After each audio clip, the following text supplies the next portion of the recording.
Welcome to Syntax, a Generative Introduction, 4th edition. My name is Andrew Carnie. I'm a professor of linguistics at the University of Arizona.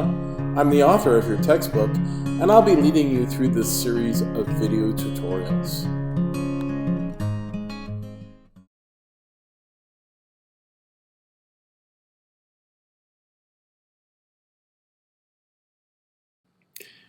In this video, we're going to talk about how you figure out what categories and phrase structure rules are for other languages.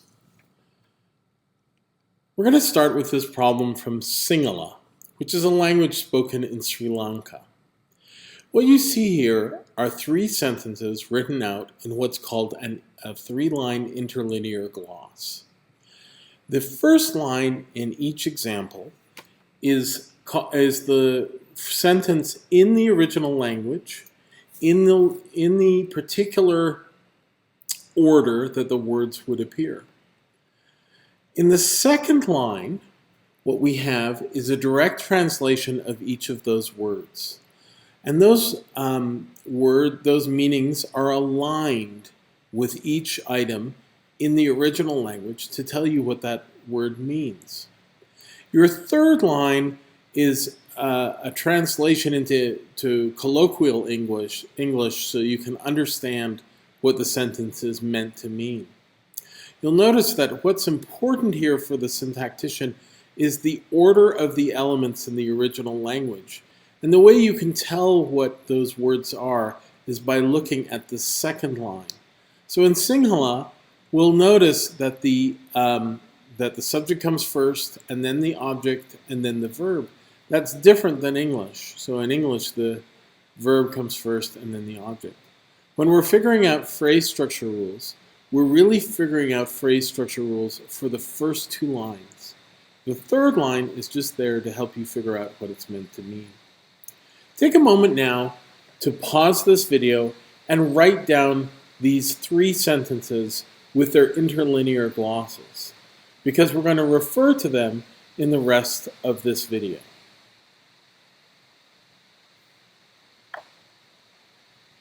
Okay, the first thing we're going to do is try to assign categories to that data. So, all things being equal, we're going to assume that the words are going to have the same categories as they do in English. That isn't always foolproof, and you might have to go back and revise those hypotheses. But as our first pass, it's not a bad way to try and figure out parts of speech. So, we first of all have to figure out what the verbs are, what the nouns are, what the adjectives are, what the prepositions are, and if there's any other categories. Pause the video now, look at the data you wrote down, and see if you can figure out what the verbs, nouns, adjectives, prepositions, and other categories are.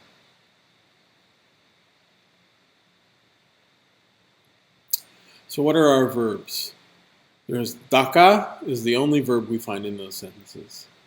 Our nouns include John, Janale, and Balawa.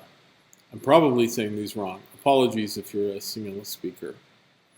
Our plausible adjectives are tadi, and our plausible prepositions are indala. And finally, our plausible determiners include ayage. All right, now we have to figure out what the rules are.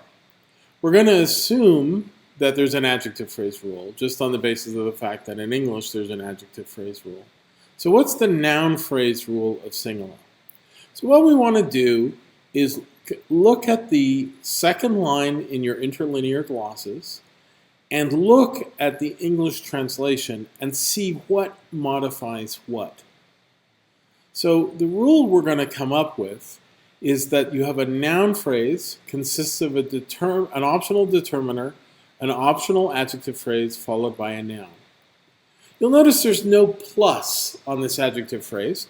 That's because the data doesn't tell us whether or not there should be a plus here in Sinhala. But there's a pretty good chance that adjectives can be repeated in Sinhala. We just don't have the evidence for it in the three lines of data we have here.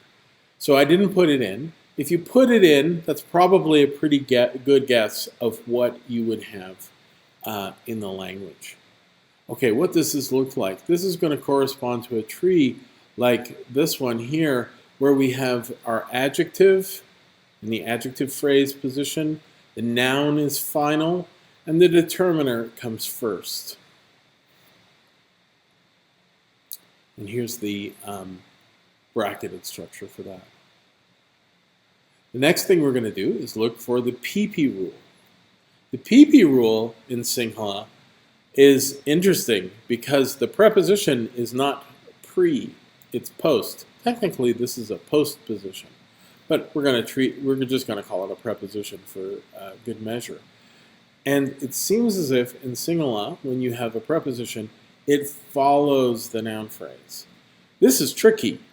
You might have been tempted to attach the preposition to something else because you're thinking prepositions, they come before. But in Sinhala, they come after the noun phrase. So here's a prepositional phrase with the preposition following the noun phrase. What does our verb phrase look like? The verb phrase rule in Sinhala, there has to be a verb.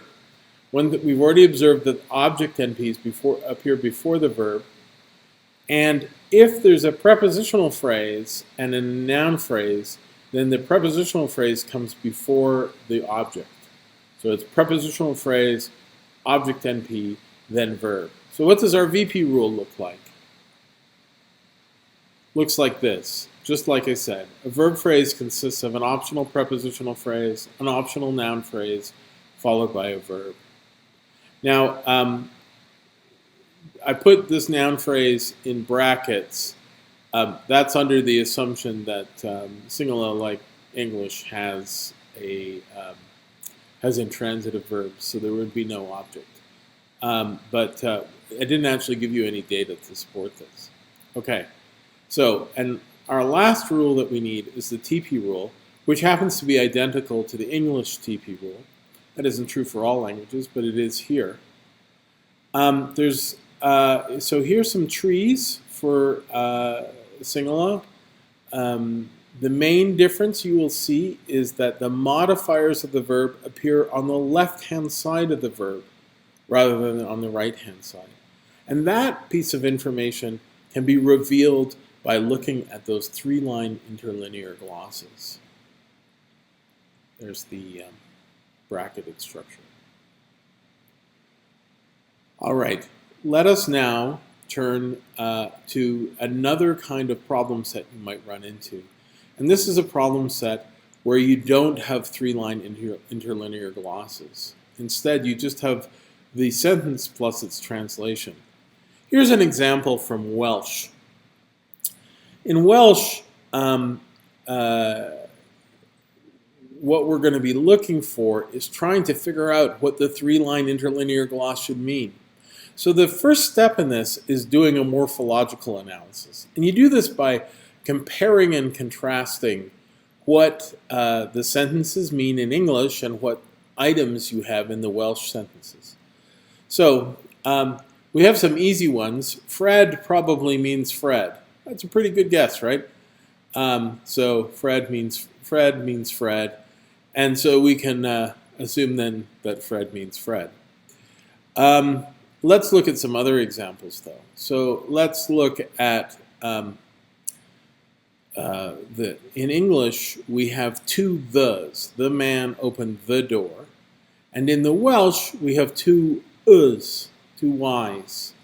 So I'd be willing to bet that in sentence number one, that y means the.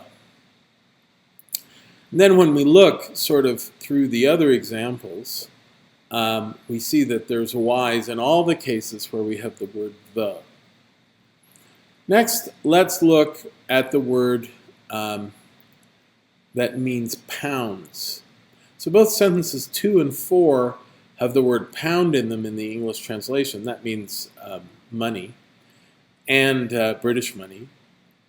And the Welsh sentences have this word bunt. So both 2 and 4 have bunt. and both 2 and 4 have pounds. So I'm guessing that Bund means pound. Sentences 2, 4, and 5, the English all has the word to in it, and in Welsh, all the words have this ddwy in it. I'm probably saying that wrong. That's my best guess. And those three words in Welsh seem to correspond to those 3 words in English. So we can guess that that word means two. The word man appears 4 times in the English, and the word dyn appears 4 times in the Welsh. So we're betting that means man. We're almost done with our nouns. We can see that there's the word for door. It shows up in 2 different forms, right? So it appears with 2 Ds, and it also appears with 1 D. That seems to correspond slightly to the plurality here. It actually has to do with the number. The number is what's causing that. But we seem to be able to translate that word as door. Okay, having translated all those nouns and adjectives, we can now turn to the verbs. And you'll notice that what we haven't done is looked at any of those words in the first position. That's where the verb seems to be, because all the other elements in the sentence seem to follow it. We see the word agorodd, and it appears twice, and so does the word open in the same 2 sentences. So there's a good bet that that word means opened. With that in mind, we can quickly deduce the meaning of kolodh, I won't try and say this, the word that means arrived, and the word that means God. So those forms, that first word, are the 3 verbs that we don't know the meaning of. Okay, once you've done this, once you've done your morphological analysis, you can try and do your phrase structure rules.